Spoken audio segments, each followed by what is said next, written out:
Here we are on my last day in what I can only describe as paradise. It doesn't really get any better than this, with so many amazing people, and we need to get this awesome woman and human being on Steam It and give her a lovely big start. She takes parenting to a completely different level.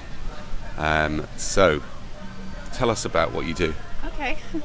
My name is Dayna Martin, and I'm an author and advocate for something called radical unschooling, and it's also known as peaceful parenting. And I support and educate parents about a peaceful parenting dynamic in which the focus is on meeting the needs of everybody in the family equally. So I'm moving away from the authoritarian paradigm and control and punishments with children and taking it to a more respectful, just, and freedom-based way to live. Amazing. And I've attended some of your talks here. I haven't read your book yet. Tell us a little bit basically about your book and about what we can learn from you here on Steam It and on YouTube too. I have 4 children. They're 10, 13, 16, and 18, and they've never been to school. They've never been forced to do any kind of curriculum or schoolwork. We do something called unschooling, which is where I educate them based on their interests and we facilitate their learning. And they've also never been parented punitively, so they've never been punished or been grounded or had things taken away, yet they're good people.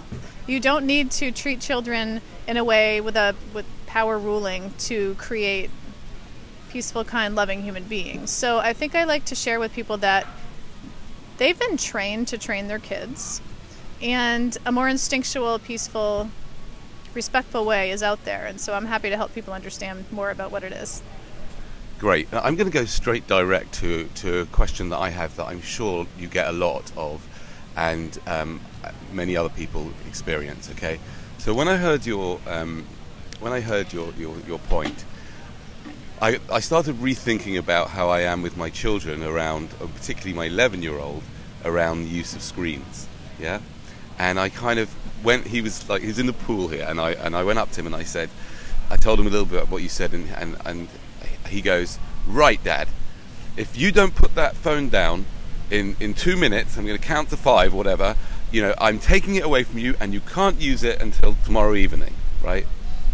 Which just made me feel, oh God, he completely got me there. And so I guess I have 2 questions. Number one, how are we as people who haven't brought up our children in the way you have, how do we adjust towards the kind of model that you're talking about and that you will talk about when you're on Steam It more, and also how to deal with the shock. It's almost a shock after listening to what you're saying, and it's just a shock looking back at my parenting and how I didn't do it like that. Although I definitely improved on my parents. It's a much less authoritarian upbringing I gave my children, much less, but still there was still stuff in me that I was copying from my parents. I just didn't know any better. We really can't control our kids to be anything other than themselves, and I think that's really important. Is we have this ideal of what we want to mold them to become. When you support them and give them freedom with things that most people are really fearful of, freedom with technology. My kids have never had limits on technology or food, for example, yet they have true balance with these things. It's control that causes a warped relationship with the things being feared. So it's control that causes children to overuse technology and overconsume foods that are bad. But parents think it's the very thing that they're fearing. And so it's this vicious cycle that's really, really dysfunctional. And it's really easy to see once you open your eyes and see that it's the actual control causing the child to want to do nothing but that thing. Because children are born, we're all born with the first and foremost innate desire for freedom. And when we take away somebody's freedom with something, they want nothing but freedom with the thing being attempted to be controlled. And so they will be out of balance with something. They'll do nothing but want that thing if you have a limit on something and then you remove the limit. So I like to just share, when releasing control, children make good decisions and they find balance in things that you don't think that they could, because your control has caused a lot of dysfunction that you then blame on the thing. Okay. Does that make sense? It does. Okay. It does. It's kind of complicated for some people, but I love to. It's a huge issue. So. It is a huge issue. I just want to sort of finally keep this short and finally just touch on how listen, how when I hear what you have to say, it brings up a lot of emotion for me.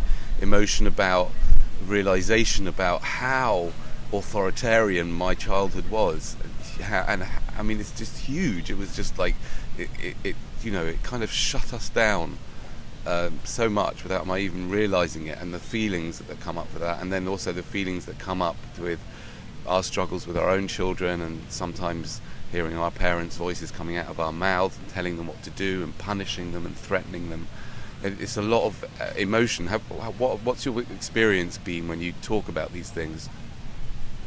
When I talk about these things, people usually cry.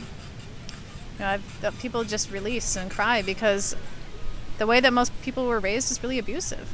The traditional dynamic is not a healthy one, and it's really sad. And so I think that we've repressed a lot. There's a lot deep down for people to heal from. And so part of living this life of giving your kids something different, you heal from the way you were raised. And it's not a matter of pointing fingers or getting angry at your own parents. They did the best they could with what they knew at the time. But people know better now. There's more options. And so helping people learn those, how to do things better, is my purpose in life. Beautiful. And where can they find you? I have a website, daynamartin.com, DaynaMartin.com. I have a YouTube channel called The Sparkling Martins. Our whole family's on there, and I have tons of interviews. And just if you want to learn more about this and go deeper and more in depth, we've been on TV a few times, so you can check out those episodes. And yeah, Facebook. And you're going to be on Steam It soon. I'm going to be on Steam It soon. That's after this event, after Anarchapulco. I can't not. That's my first goal. We're going to be sharing half the rewards, at least, with you for this post. So guys, make sure you vote this up. That's so nice. Thank you guys. Take care. Welcome to Steam It.